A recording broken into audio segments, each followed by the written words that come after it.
Assalamualaikum warahmatullahi wabarakatuh. Alhamdulillah wassalatu wassalamu ala rasulillah amma ba'du. Alhamdulillahirabbil alamin. Bagaimana kabarnya sahabat konten Islam yang berbahagia? Semoga di hari ini kita semua dalam keadaan sehat walafiat. Amin ya rabbal alamin. Baik sahabat konten Islam yang berbahagia, kali ini kita akan mendengarkan video yaitu kisah bersandarlah hanya kepada Allah Subhanahu wa Ta'ala.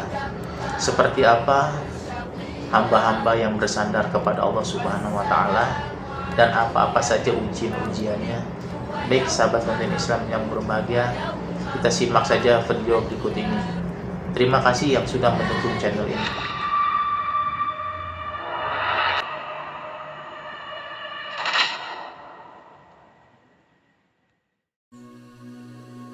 Aku tahu, terlihat dari cara matamu menatap kosong, seakan semesta sedang ramai di kepalamu tapi sunyi di sekelilingmu, seolah kamu sedang berbicara dengan ratusan suara di dalam benakmu, tapi tak satu pun yang benar-benar kamu pahami. Kamu duduk diam, tapi pikiranmu berlari entah kemana. Kamu terlihat kuat, padahal dalam hati mungkin sudah hampir runtuh. Banyak yang menuntutmu tetap waras, tetap produktif, tetap tersenyum, padahal kamu sedang berjuang hanya untuk bernapas dengan tenang. Rasanya berat ya ketika semua hal datang bersamaan. Tugas, tanggung jawab, kekecewaan, harapan yang tak sesuai kenyataan, dan luka yang belum sempat sembuh tapi sudah ditambah dengan luka baru. Malam makin panjang, dan kamu terus terjaga. Bukan karena ingin, tapi karena kepala ini seperti panggung yang tak mau menutup tirainya. Satu demi satu adegan terputar ulang. Apa yang salah? Kenapa begini? Harus bagaimana?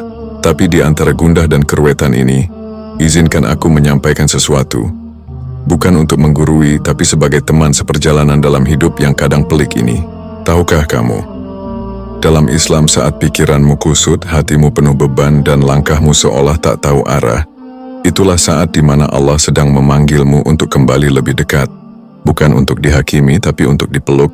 Bukankah Allah berfirman, dan kami lebih dekat kepadanya daripada urat lehernya? Quran Surat Qaf ayat 16. Kamu tidak sendirian dalam kepalamu. Kamu tidak sendiri menanggung semua rasa ini. Ada tempat untuk bersandar. Ada zat yang tak pernah tidur, yang memahami bahasa hatimu bahkan sebelum kamu sempat menyusunnya dalam doa. Jadi mari kita duduk sebentar, rehat dari segala yang membingungkan. Mari kita mengurai satu persatu, bukan untuk menyelesaikan semuanya sekarang, tapi untuk menemukan arah kembali. Sebab kamu boleh lelah, kamu boleh diam, tapi kamu tidak sendiri. Kenapa hati bisa sebegitu penuh? Pernahkah kamu merasa seperti satu gelas yang hampir tumpah? Hanya butuh satu tetes kecil untuk meluberkan semuanya. Begitulah hati kita kadang-kadang, terisi begitu banyak hal sampai akhirnya sesak dan nyaris pecah. Tapi kenapa ya hati bisa sebegitu penuh? Sebab hati bukan sekadar ruang kosong. Ia tempat singgah bagi rasa yang datang silih berganti. Harapan, kekecewaan, rindu, cemas, luka, dan cinta yang kadang tak berbalas. Hati kita menyimpan terlalu banyak, baik yang sengaja kita simpan maupun yang tanpa sadar kita biarkan tinggal. Kita terlalu sering memendam. Ada masalah yang kita simpan rapat karena takut dianggap lemah. Ada luka yang tidak kita tangisi karena dunia meminta kita untuk selalu kuat. Kita menelan kecewa demi menjaga perasaan orang lain, dan menyimpan harapan yang tak kunjung menjadi nyata. Setiap hari hati bekerja lebih keras dari yang terlihat, mengemas emosi, menahan beban, dan tetap tersenyum seolah tak ada yang salah. Padahal Rasulullah sudah memberi nasihat. Ketahuilah bahwa dalam tubuh manusia terdapat segumpal daging. Jika ia baik, maka seluruh tubuh baik. Jika ia rusak, maka seluruh tubuh akan rusak. Ketahuilah bahwa segumpal daging itu adalah hati. Hadis riwayat Bukhari dan Muslim. Hati yang penuh itu sebenarnya tanda bahwa kita masih hidup, masih merasa, masih punya kepekaan sebagai manusia. Tapi jika dibiarkan tanpa ditata, hati itu bisa menjadi sumber kerusakan. Ia bisa meledak menjadi amarah, berubah menjadi putus asa, atau diam-diam mengeras menjadi beku. Lalu bagaimana cara kita menata hati yang penuh ini? Pertama, akui bahwa kamu lelah. Tidak apa-apa. Mengakui kelelahan bukanlah kekalahan, melainkan bentuk kejujuran kepada diri sendiri. Allah menciptakan kita bukan untuk menjadi sempurna tanpa celah, tapi untuk selalu kembali saat kita mulai tersesat. Kedua, bicaralah kepadanya. Allah tidak meminta doa yang indah dan berima, Ia hanya ingin kejujuran. Kamu bisa mengatakan apapun dalam bahasa yang kamu pahami, dengan air mata atau hanya dalam diam. Tidak ada yang terlalu sepele untuk disampaikan kepada Tuhan yang Maha Mendengar. Ketiga, belajar melepas. Tidak semua hal bisa kita genggam selamanya. Ada yang harus kita relakan. Bukan karena kita kalah, tapi karena hati ini terlalu sempit untuk menampung semuanya. Dan percayalah, ketika kamu melepas karena Allah, Dia akan mengganti dengan yang lebih baik. Walau mungkin tidak langsung dan tidak selalu dalam bentuk yang sama. Hati bisa penuh karena kita mengira semua harus kita tanggung sendiri. Tapi Islam datang membawa pesan yang sangat indah. Barang siapa bertawakal kepada Allah, niscaya Dia akan mencukupkan keperluannya. Quran Surat At-Talaq ayat 3. Itulah jalan yang Islam ajarkan. Bukan untuk melupakan masalah, tapi untuk menyerahkannya kepada Yang Maha Mampu.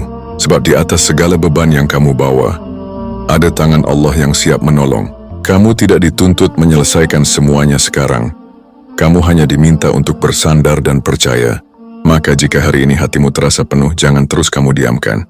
Ajak hatimu pulang kepada tempat di mana segalanya bermula, kepada Dia yang menciptakan hati ini dengan segala kelembutannya.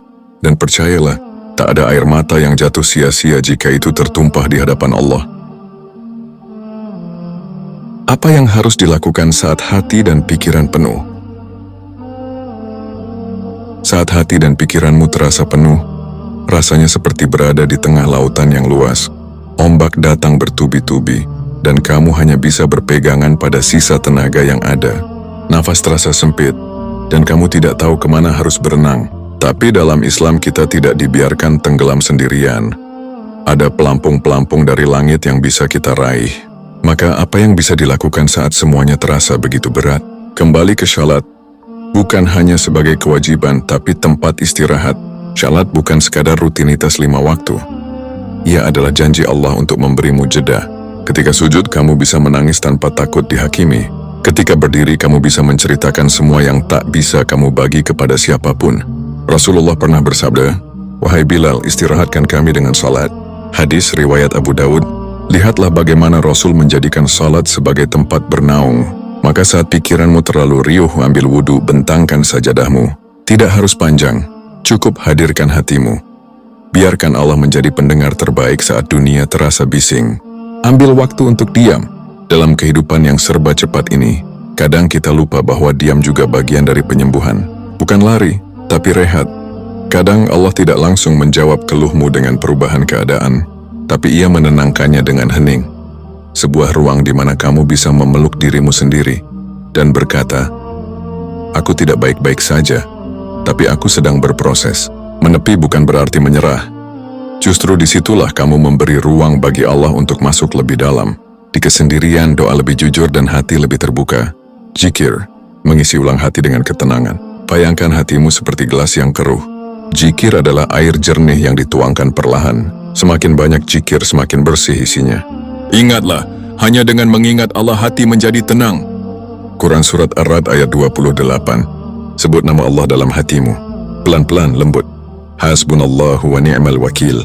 Bacalah dengan kesadaran bahwa kamu sedang mengundang Allah untuk duduk bersama beban-bebanmu.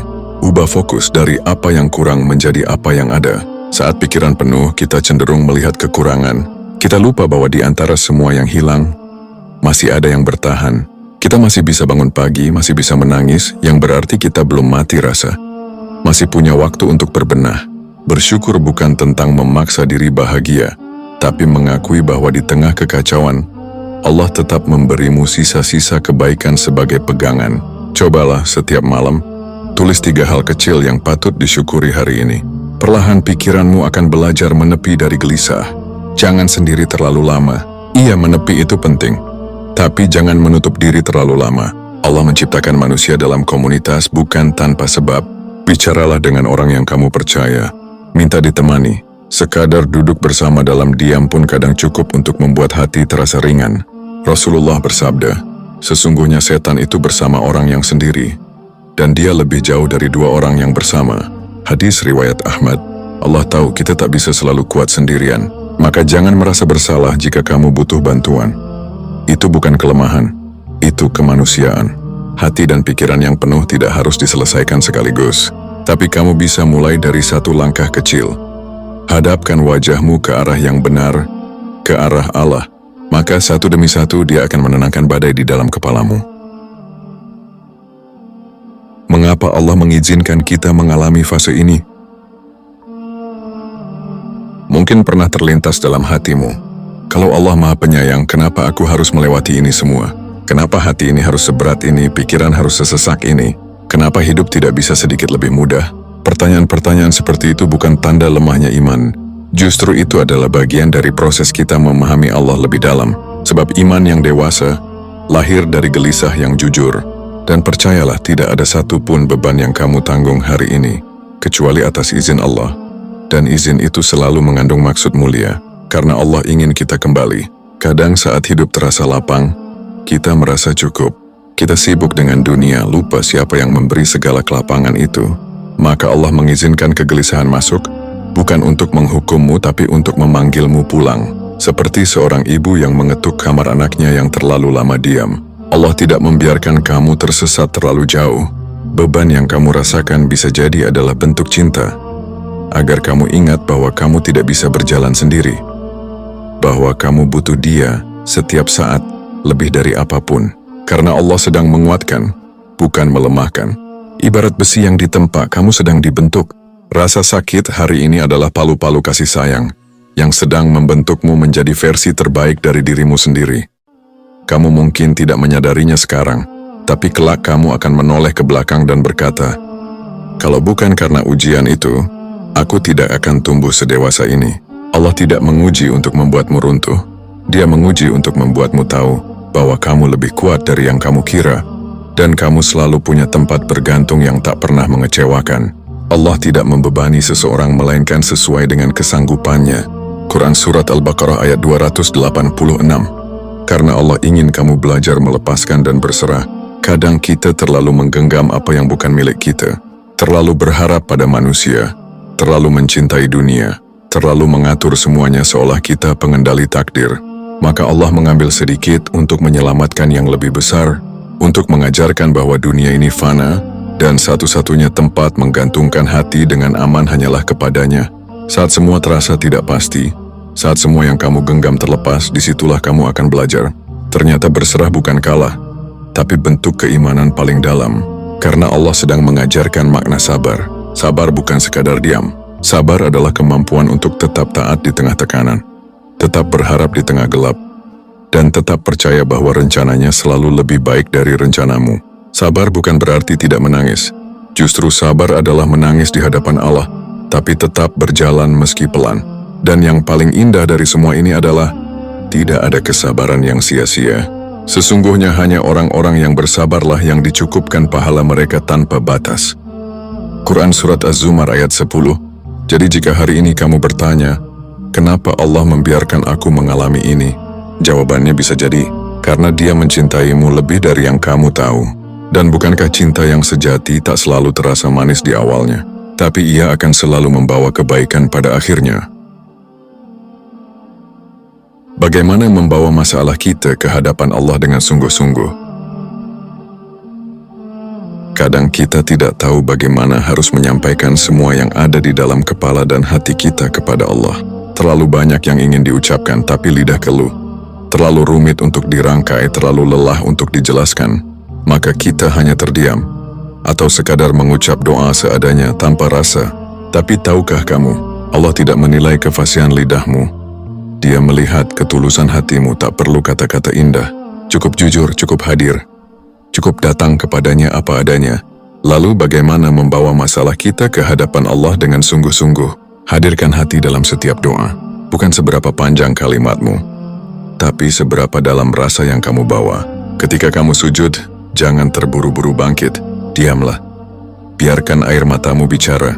Biarkan napasmu yang tercekat menjadi doa. Katakan pada Allah apapun yang kamu rasakan walau kacau. Bahkan jika kamu hanya bisa bilang, "Ya Allah, aku bingung," itu sudah cukup. Karena kejujuran adalah bentuk tertinggi dari ibadah hati.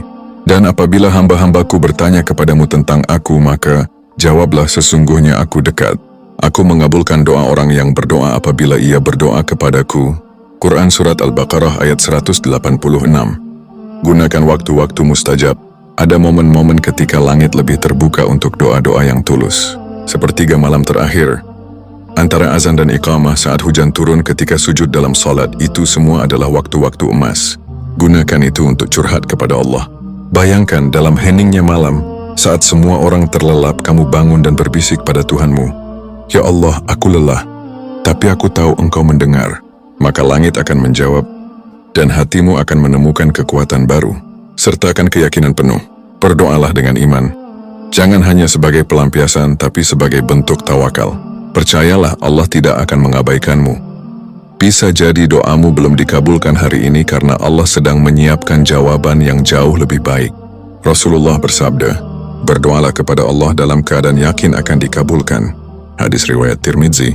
Berdoa dengan sungguh-sungguh bukan soal memaksa Allah untuk tunduk pada keinginanmu, tapi soal meyakini bahwa apapun yang Allah beri adalah yang terbaik. Bahkan jika tidak sesuai dengan harapanmu, jangan berhenti walau belum terlihat hasil. Kita sering menyerah karena merasa doa kita belum juga terjawab. Padahal bisa jadi, setiap doa itu sedang dikumpulkan, sedang disusun untuk waktu yang tepat. Allah tidak lupa. Dia hanya menunda untuk kebaikan. Ingatlah kisah Nabi Zakaria yang bertahun-tahun berdoa tanpa putus, atau Nabi Yunus yang hanya dengan satu doa pendek di perut ikan, karena ia ucapkan dengan penuh keyakinan, Allah selamatkan dirinya dari gelap dan sesak. La ilaha illa anta subhanaka inni kuntu minaz zalimin. Maka jika kamu ingin membawa masalahmu ke hadapan Allah dengan sungguh-sungguh, lakukan itu bukan karena terpaksa, tapi karena kamu tahu, hanya Dia yang benar-benar bisa menolongmu. Berserah lalu tenang. Setelah kamu ceritakan segalanya kepada Allah, tenangkan hatimu. Jangan terus menerka-nerka hasilnya. Jangan ukur kasih sayang Allah dengan ukuran manusia. Allah tahu kapan dan bagaimana caranya menolongmu. Tugasmu adalah datang. Tugasnya adalah mengurus segalanya. Jika kamu sudah sampai pada tahap ini, berani bicara kepada Allah dengan hati yang jujur, maka kamu sudah menempuh setengah perjalanan menuju ketenangan. Bagaimana menemukan ketenangan di tengah masalah yang belum juga selesai? Kadang kita berharap tenang itu datang setelah masalah selesai, setelah tagihan lunas, setelah luka sembuh, setelah semua kembali seperti semula. Tapi bagaimana jika masalah itu masih menetap? Bagaimana jika luka masih berdarah dan tak ada yang benar-benar berubah hari ini? Apakah itu berarti ketenangan harus ditunda? Tidak. Islam mengajarkan bahwa tenang bukan datang setelah badai reda, tapi bisa hadir bahkan saat badai masih mengguncang, selama hati tahu kemana harus berlabuh. Ketenangan bukan karena masalahnya hilang, tapi karena hatimu belajar pasrah. Pasrah di sini bukan menyerah, bukan juga putus asa, tapi sikap batin yang menerima kenyataan sebagai bagian dari takdir Allah, sambil tetap berusaha dan berdoa. Seseorang yang pasrah kepada Allah bukan berarti dia tidak punya rencana, tapi dia tahu, hasil akhir bukan urusannya. Disitulah letak ketenangan, ketika kamu tidak lagi bertempur dengan ketetapan Allah, tapi mulai beriringan dengannya, meski langkahmu terseok. Belajar memeluk detik demi detik, bukan terburu mengejar solusi. Terkadang kecemasan datang bukan karena masalahnya besar, tapi karena kita terlalu sibuk membayangkan hari esok.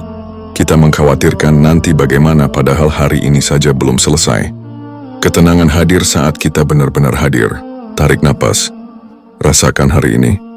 Fokus pada apa yang bisa kamu lakukan sekarang, bukan apa yang belum kamu tahu hasilnya. Tenang bukan berarti semua pasti baik, tapi kamu tahu, kamu sedang dijaga oleh Zat yang Maha Baik. Temukan ketenangan dalam ibadah yang sederhana. Kadang kita mencari tenang lewat liburan, musik, atau hal-hal duniawi. Tidak salah. Tapi ada ketenangan yang lebih dalam, lebih langgeng, yakni ketika kita kembali ke ibadah-ibadah kecil yang konsisten. Wudu yang dilakukan dengan pelan-pelan, syalat 2 rakaat sunnah sebelum tidur, membaca 1 halaman Al-Quran saat fajar, zikir lembut saat menunggu kendaraan. Itu semua bukan ritual kosong.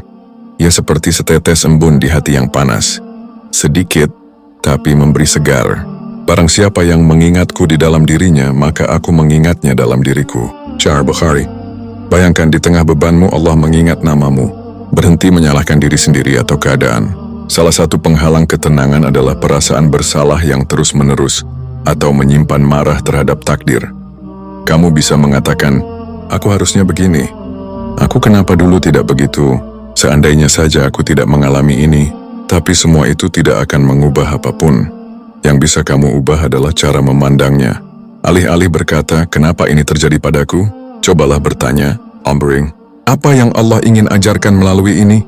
Dari situlah pelan-pelan kamu akan menemukan makna. Dan dari makna akan lahir tenang. Terimalah bahwa tidak semua harus diselesaikan sekarang. Kadang jawaban Allah datang dalam bentuk waktu. Bukan sekarang, bukan besok, tapi kelak. Dan itu bukan karena Allah lambat, tapi karena Dia tahu. Hatimu belum siap, waktunya belum tepat. Maka belajarlah untuk tenang di tengah proses. Bukan karena kamu lelah berjuang, tapi karena kamu percaya perjuanganmu tidak sia-sia. Ketenangan itu bukan hadiah dari akhir cerita. Ya bisa kamu miliki hari ini. Jika kamu memilih untuk percaya, untuk berserah, dan untuk tetap melangkah, walau perlahan. Kesimpulan, untuk kamu yang sedang banyak pikiran, terima kasih sudah bertahan sejauh ini. Terima kasih telah menonton hingga akhir. Mungkin langkahmu gontai, mungkin hatimu belum benar-benar pulih. Tapi percayalah, tak satu pun air mata yang jatuh tanpa sepengetahuannya. Tak satu pun resah yang hadir tanpa maksud darinya. Apa yang kamu jalani hari ini bukan sia-sia. Bahkan jika tak seorang pun tahu betapa beratnya, Allah tahu.